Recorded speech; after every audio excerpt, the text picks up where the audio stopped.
আপনি শুনে অবাক হবেন যে অনেকে আমাকে বলতে পারেন যে হুজুর এত বড় কথা, এ পৃথিবীর প্রথম সম্পর্ক কিন্তু স্বামী স্ত্রী। এই পৃথিবীর প্রথম সম্পর্ক বাবা মা না, ছেলে মেয়ে না, ভাই বোন না। এই পৃথিবীর প্রথম সম্পর্ক হলো স্বামী আর স্ত্রী, আদম এবং হাওয়া। জোরে বলেন সুবহানাল্লাহ, জোরে বলেন। তার মানে আপনি আর বেশি খুশি হয়ে আজকে থেকে বউকে আবার মায়ের উপরে তুলে ফেলিয়েন না। এটা জাস্ট আমি বিয়ের মূল্য বুঝাচ্ছি আপনাকে। বিয়ে এমন জিনিস যেটা একজন ভয়ঙ্কর গুনাহগারকে ওলি বানিয়ে দিতে পারে। বিয়ে এমন জিনিস একজন বেকারকে খুব সম্মানের চাকরিতে নিয়ে যেতে পারে। বিয়ে এমন জিনিস একজন ইফতিজারকে নেককার বানিয়ে দিতে পারে। একজন পথহারা যুবককে পথে ফিরিয়ে আনতে পারে।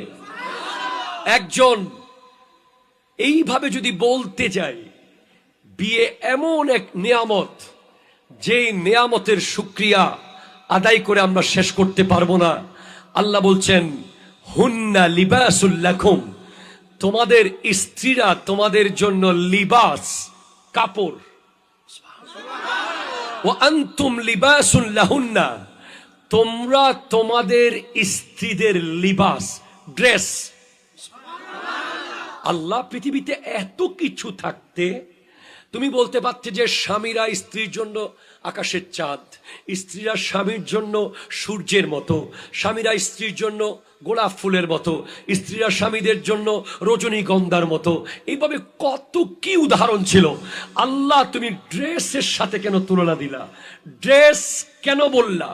স্বামী কেন স্ত্রীর ড্রেস হবে? স্ত্রী কেন স্বামীর ড্রেস হবে?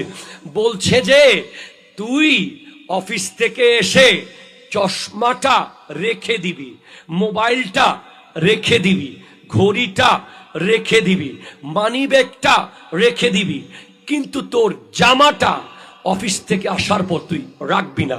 ওটা সবসময় তোর সাথে আছে। যেটা গায়ের মধ্যে যেই জামা আমাদের গা ঢেকে রাখে, এটা দুনিয়াতে আছে, অফিসে আছে, বাড়িতে আছে, ঘরে আছে, কবরেও যাওয়ার সময় কাফনের সুরতে জামা আছে। ঠিক কিনা কথা জোরে বলবে। স্ত্রী ওই নিয়ামত যেটা স্বামীর সাথে জামার মতো আজীবন থাকে।